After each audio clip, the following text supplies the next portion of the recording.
Hello guys! For today's mini vlog, we are now at Food Park in Philippine Arena. So this is my first time to go here, kaya nagulat talaga ako kasi sobrang laki at ang dami talagang bilihan ng pagkain.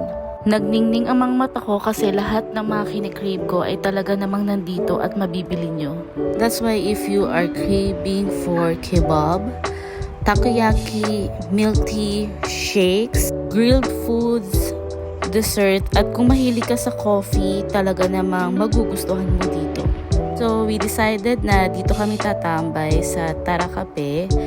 Aside of having a beautiful ambience, they also serving coffee, non-caffeine product, and some pastries. They also serving siomai and some dumplings.